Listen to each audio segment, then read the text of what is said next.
नमस्कार मित्रों, स्वागत है आपका अपने चैनल जे वीडियो में। पिछले एपिसोड में हमने देखा कि माता के बदले हुए बर्ताव से शनिदेव काफी चिंतित हैं और जो कि उनके प्रति ज्यादातर है।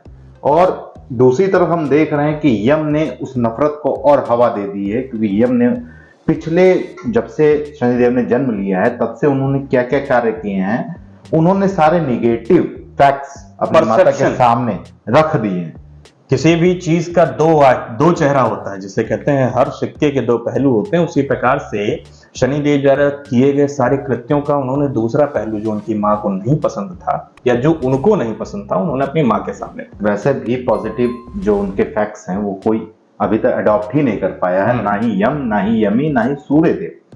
तो पूरा प्रकरण कैसे होने वाला है, क्योंकि अभी माता बहुत क्रोधित होकर के शनिदेव को लेप लगाने जा रही हैं, क्योंकि शनिदेव ने लेप लगाने के लिए कक्ष में बुलाया था। तो उन्होंने कहा था अपने कक्ष में जाओ, मैं आती। अभी तो वो उनसे हिसाब मांगेंगे। अब हिसाब मांगेंगी, किस प्रकार से लेंगी देवी संज्ञा, ये तो एपिसोड में ही पता चलेगा। तो बिना विलंब किए शुरू करते हैं एपिसोड 43 पार्ट 1। इसकी लाइट तो दिन ब दिन और जलती रही है, तेज हो रही है ना।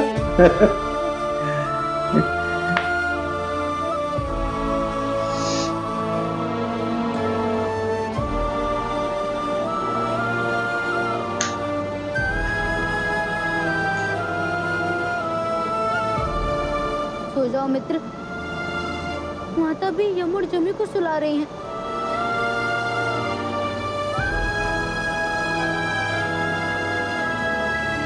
तुम जाओ काकुर, कदाचित इस समय माता यमी को लोरी सुना रही होगी, परंतु मुझे विश्वास है कि माता अवश्य आएगी। माता आ तो रही हैं, बहुत ही क्रोधित की आज्ञा नहीं मानी, उन पर ग्रहण लगाया। हमें तो वैसे भी मुद्दा चाहिए था, इतना और मिल गया। करने के पश्चात वो मेरे परिवार के निकट रहने का भी अधिकारी नहीं। लेकिन यो कहने की नियति का खेल, क्योंकि देवी संज्ञा भी अपने पति के प्रेम को पाने के लिए ही तपस्या करने की। देखो, अगर वहां पे सूर्यदेव थोड़ा सा ताप कम कर लेते हैं, कह रहे हैं देवी छाया के लिए सब एक समान है, उन्हें सबको प्रेम देना उनकी विवशता थी, या यूं कह लें कि उनका स्वभाव कर्तव्य था और स्वभाव उनका बन भी गया धीरे धीरे। जो कर्तव्य आप करते रहते हैं वैसा ही आपका स्वभाव हो जाता है। आ गए आप। मैं जानता था यमी को सुलाने के पश्चात आप मुझे लेप लगाने अवश्य आएंगी। मैं यहाँ लेप लगाने नहीं आई हूँ, मुझे तुमसे कुछ और बात करनी है। नमक लेके आई होंगी। आदेश दीजिए माता।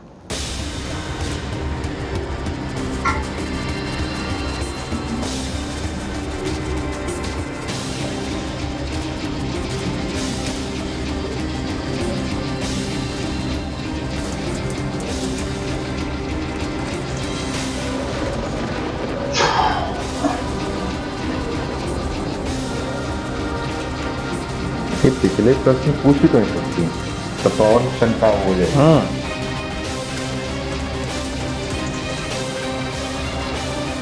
क्योंकि वो तो वहीं पे थी 10 वर्ष। वो तो शनिदेव को खुद इन्होंने ही बताया था। इतनी रात्रि हर माता अपनी संतान को सोते हुए देखना चाहती है संज्ञा।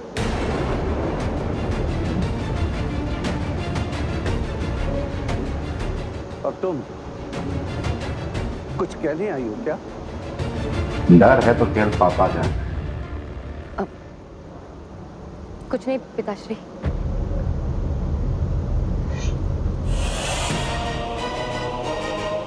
यदि माता को ज्ञात हुआ कि ये लेप किसी और ने लगाया है तो उन्हें बुरा लगेगा।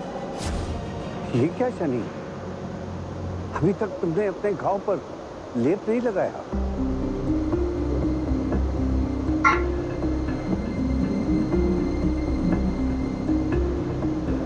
संज्ञा, तुम तो कह रही थी कि तुम शनि के घाव पर लेप लगाने जा रही हो।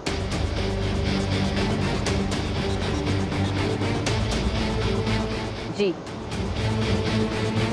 इसीलिए आई थी।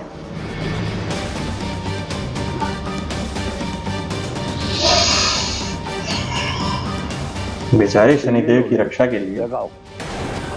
इस वक्त औषधि से अधिक माता का स्पर्श संतान के लिए हितकारी होता है।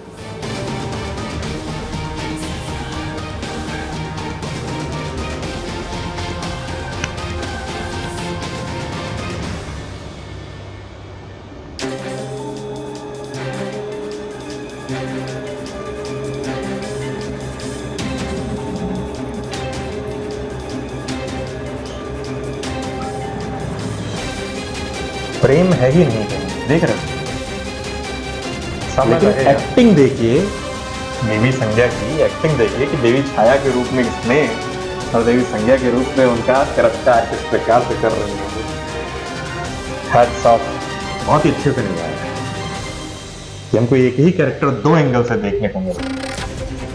देखो एक्टर्स का कार्य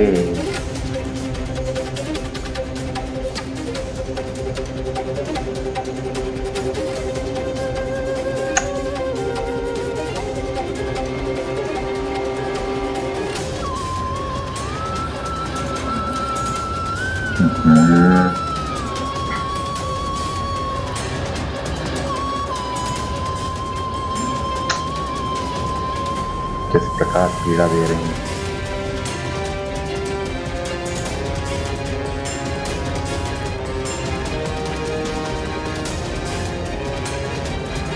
दबा दबा एक आंखों में नफरत, दूसरे आंखों पीड़ा में तो प्यार। अनुभव नहीं हो रही ना शनि? नहीं माता, जल ओस की बूंद का हो या मूसलाधार वर्षा का, पौधों को सींचता ही। औषधि मीठी हो या कड़वी, उपचार करती ही। ये ज्ञानवर्धक उसी प्रकार माता का स्पर्श कोमल हो या कठोर, संतान को आनंद ही देता है। क्या बात है यार, बता दो ना, जिस प्रकार का उनका ज्ञान है उससे वो उनकी मैच्योरिटी देख करके कहीं ना कहीं इंप्रेस हो जाए, मुझे ऐसा लग रहा है। इतनी आसानी से तो नहीं पिघलने वाली, समय लगेगा। समय लगेगा।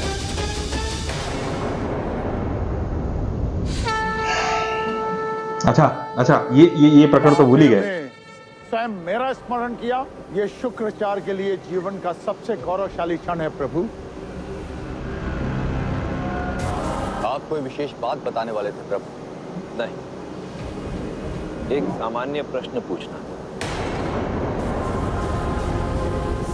आप दोनों ही उत्तर दीजिए। देवताओं और दानवों के मध्य हो रहे संग्राम पर मैंने विराम क्यों लगवाया?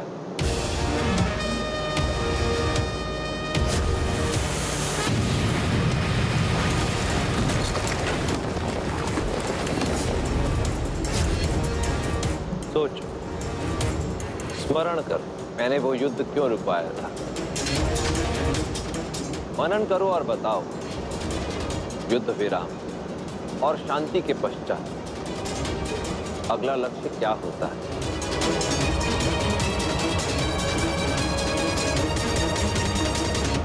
नारायण नारायण। आदि गुरु अपने शिष्यों से कुछ प्रश्न पूछ रहे हैं। देवराज, दैत्य गुरु, उत्तर दीजिए ना।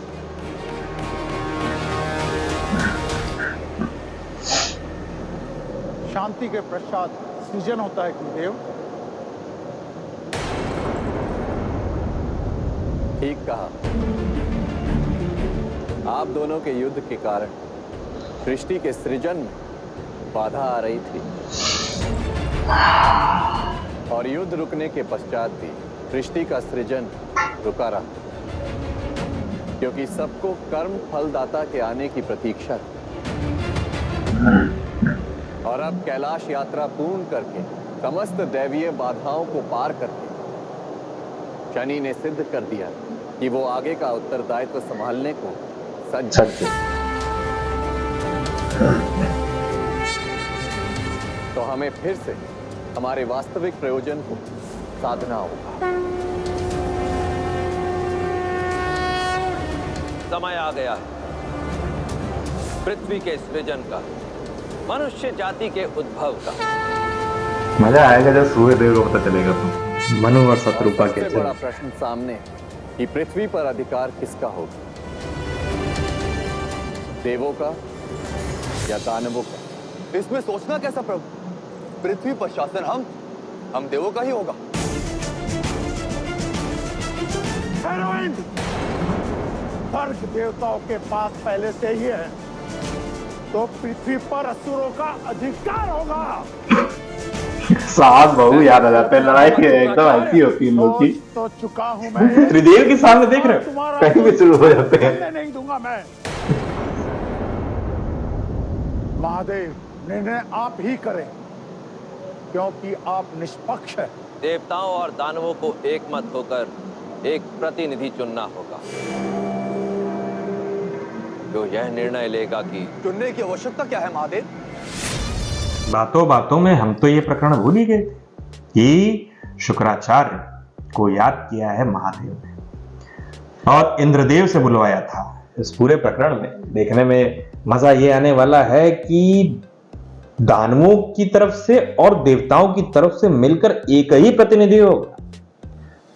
अब ये कैसे सहमत हो सकते हैं? गुरु शुक्राचार्य तो सहमति दे देंगे, लेकिन कहीं ना कहीं देवराज इंद्र शनि देव को कैसे प्रतिनिधि चुन सकते हैं? ये तो बड़े ही अफसोस की बात ये चुनाव थोड़ा कठिन होने वाला, क्योंकि सूर्य देव भी इसमें एक मत नहीं हो सकते। क्योंकि अभी जैसा कि पहले ही ये बात हुई थी कि धरती पर राज कौन करेगा, देवराज इंद्र ने अपनी मंशा स्वयं सबके सामने रख दी कि देवताओं का राज होगा। तो इस परिस्थिति में शुक्राचार्य किसी भी स्थिति में पिघलने वाले तो नहीं कि वो किसी भी तरीके से देवराज इंद्र से कहते ठीक है चलो हम दोनों मिलकर इस प्रतिनिधि का चुनाव किया जा रहा है, क्योंकि कर्म फलदाता का और कार्य ही क्या है, उचित कि देव और दानव दोनों एक मत हो सके कि जो उन्होंने निर्णय ले लिया वही सही है, वही होगा, फाइनल डिसीजन होगा। हम देख रहे हैं कि किस प्रकार से माता शनिदेव को पीड़ा दे रही थी। मतलब हृदय में तो आघात कर ही दिया था। उस बालक की आयु ही क्या है एक मां के सामने। ममता क्या ऐसे भी बढ़ सकती है? कि ममता मेरे हिसाब से तो ममता का एक ही प्रारूप है, वो है वात्सल्य, प्रेम, अथाह प्रेम, और खास तौर पे तब जब कोई बालक आपके यहां हो। लेकिन ये स्त्री का एक गुण होता है कि जो उनके रक्त से संबंधित हो वो उनको मोह करती हैं, और जो रक्त से विरक्त हो उनको मोह वात्सल्य नहीं। सिचुएशन है, अब ऐसा कह नहीं सकते, सिचुएशन सबके लिए अलग अलग निर्धारित हो गई है। देवी संज्ञा का अलग स्वभाव है, और अभी देवी संज्ञा की गुजरी है। जो देवी संज्ञा की बात मैं कर रहा हूं वो इसलिए कर रहा हूं, स्त्री का मतलब देवी संज्ञा ही था। देवी संज्ञा की बात मैं इसलिए कर रहा हूं क्योंकि जैसा कि हमने पूरा प्रकरण देखा है, देवी संज्ञा को लग रहा था कि छाया केवल जो है वो मेरे बच्चों का ख्याल रखेंगे, मेरे एब्सेंस में मेरी शक्ल रख के सर्वदासी बनेगी। सर्वदासी मतलब जितने भी नौकर चाकर हैं उन सबका एक हेड। उनका मेरे पति पे कोई अधिकार नहीं होगा, उनका इस लोक पे कोई अधिकार नहीं होगा, उनसे कोई बीज रूप में पुत्र संतान प्राप्त करने की उनकी इच्छा नहीं थी। लेकिन कहीं ना कहीं ये सारी चीजें, अगर देवी संज्ञा की जर्नी देखें तो अपने पति का प्रेम पाने के उन्होंने बहुत 10 से 11 वर्ष वो तप में लगी। उसके बाद वो आई तो पति और बच्चों से मिलने का जो मोह था उनके अंदर, जिज्ञासा थी, वो उत्पन्न थी। उसके बाद जब वो आई तो उन्होंने ये देखा कि मेरी जगह देवी छाया ने पूरा ले ली, मेरी जगह ही नहीं छोड़ी। तो वो कहीं ना कहीं कॉम्प्लिकेटेड देती हैं। फिलहाल चक्कर में शनिदेव को जो प्रेम मिलना चाहिए, जो उनके रक्त से विरक्त हैं, उनको जो प्रेम मिलना चाहिए वो नहीं मिल पा रहा। अभी फिलहाल जो ये तरीके से वो पीड़ा दे रही है, मुझे पुरानी मूवियों की याद आ गई। पुरानी मूवियों में ऐसा देखा जाता था कि सास बहू को खूब टॉर्चर करती थी, और वो तो यहाँ है, उनके बालकों को भी करती थी। देखा जाता है बहुत ऐसा। फिलहाल के लिए ये एपिसोड हम यहीं समाप्त करेंगे। शीघ्र ही लौटेंगे एक और नए एपिसोड के साथ। तब तक के लिए राधे राधे।